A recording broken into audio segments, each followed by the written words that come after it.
The U.S. Constitution states that every person arrested for a crime be afforded the right of due process, and that their life and liberty may not be taken without receiving a fair trial.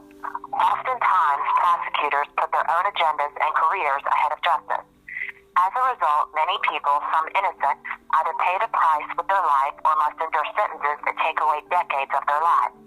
I know this happens every day throughout our country, but I never thought it could ever happen to me. My name is Donna Hockman. I was arrested in 2008 and in January 2009 was convicted of first-degree murder and sentenced to life without parole in the shooting death of my ex-boyfriend in my own home. This man tormented and stalked me for months. He refused to leave my home, attacked me, and threatened to kill my son and I. So I did what I thought was right in order to protect my son's life and my own. You can read the full story at CommonwealthCoverup.com.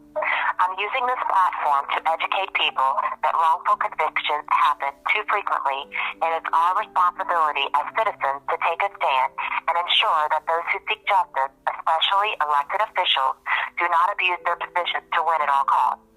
You can help do this by signing a petition asking the White House to set up a special commission that investigates complaints against prosecutors who use tactics like the ones I'm about to talk about.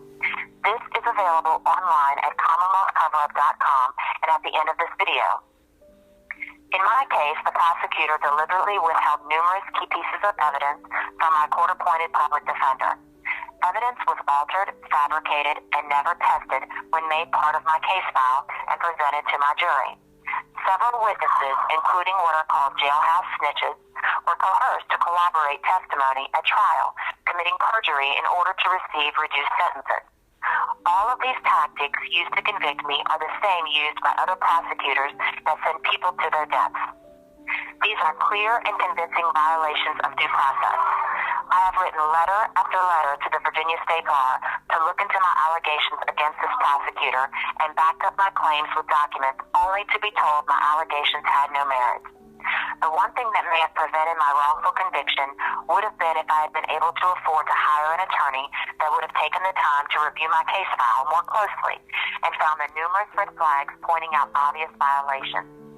This paid attorney would have fought for my rights in court and could have pled my case to a lesser offense of manslaughter, which would have resulted more than likely in a sentence of either probation or time served, since I've had no previous history of arrest.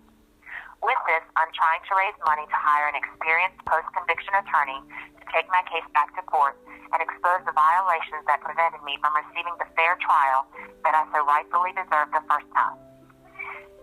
I cannot do this without your help.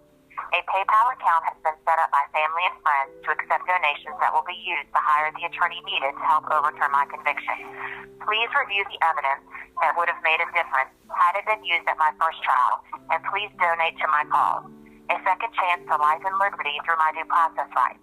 Visit CommonwealthCoverup.com for more information and donate through PayPal to freeDonnaHockman@gmail.com. Thank you for listening.